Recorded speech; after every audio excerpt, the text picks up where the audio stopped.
So, you want slamming, huge, clean Mutt Lange snare reverb. Find out how next on Music Surgery with me, Dr. Bob.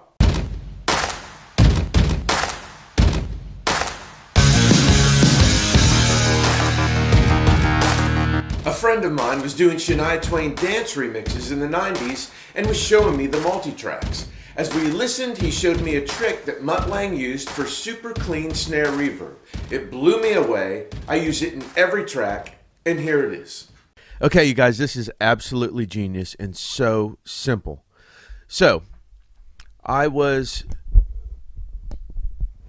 going through these multi-tracks with my friend, and he played me a track that was something like this, extremely close to this.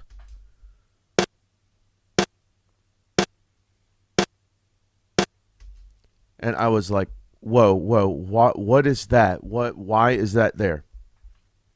He went on to explain to me what I'm about to explain to you. So, let me take a step back first. And let me play you a simple kick, hat, and snare groove.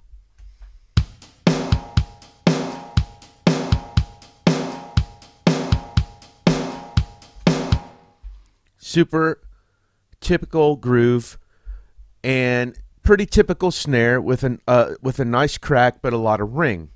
I also have this this EQ is disabled. I also have this reverb on the snare.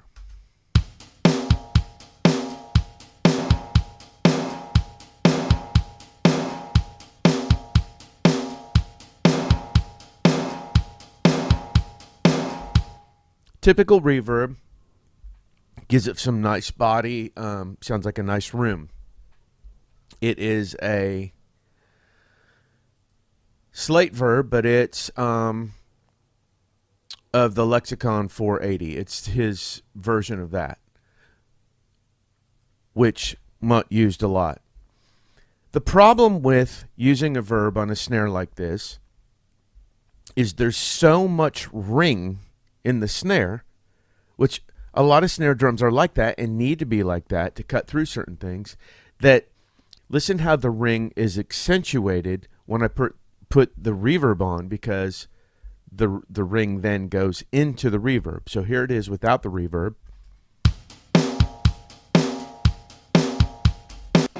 And with the reverb.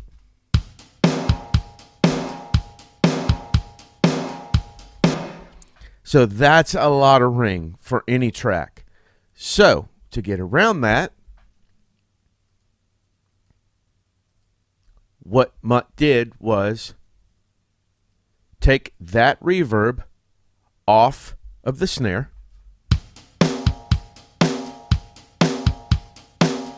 and add this. Sorry, start that again. So what Mutt did was take that reverb off the snare,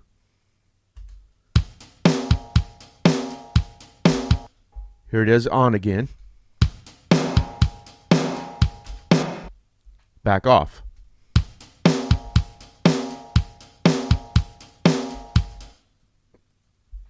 And he added this little blip every time the snare hit.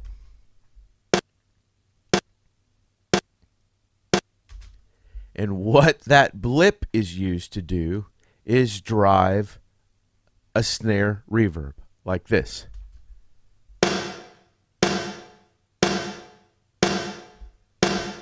So you've got no ring in that reverb from your natural snare ring. You've just got that blip driving a reverb, and with the snares in with that, it sounds like this.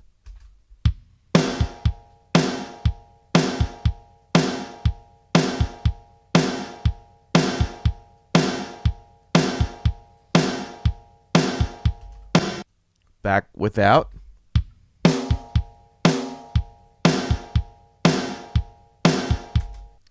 So what it says to me is, if you've got a snare reverb going every time the snare hits, it doesn't need to be that snare, that's feeding or sending to that reverb. It can be anything.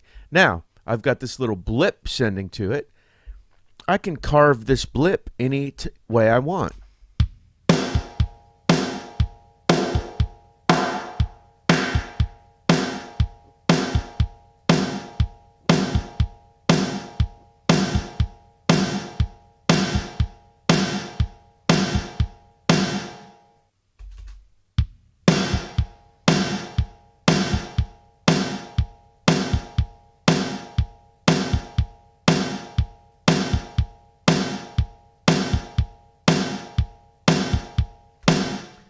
So I've EQ'd the blip itself, and now I can EQ the reverb that the blip is going to.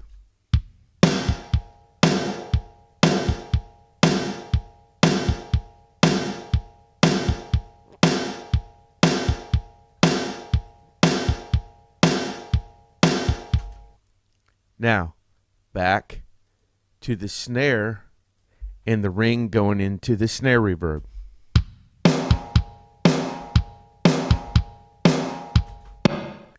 Now, our new blip reverb.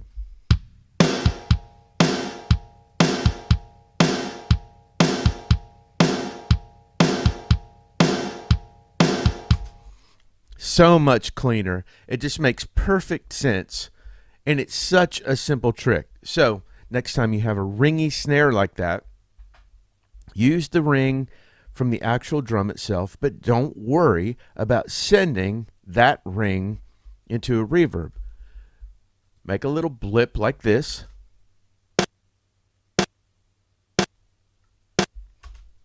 All I did here was take a snare sample and truncate it.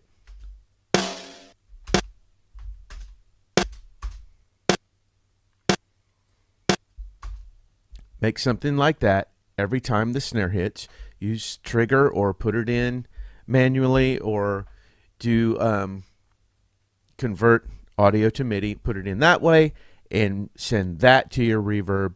It's going to be a lot cleaner and a lot nicer than all that ring muddying up your track. Hey you guys, I want to get rich from YouTube. Sumner, put the right script up there. That is not the script that we... Hey guys, please take time to subscribe and ring the bell below to notify you of new surgeries. Also take a look around in my store for some great cheap and free stuff.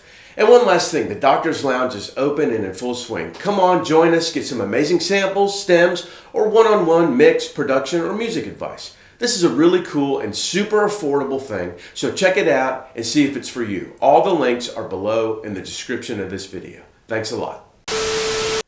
Well, that's it. Super simple, but incredibly effective and makes total sense. Another amazing attention to detail that will clean up your snare sound big time. Thanks as always for watching. Send me an email, leave me some comment love below, and take care of yourselves and each other, and I'll see you the next time the Doctor's in.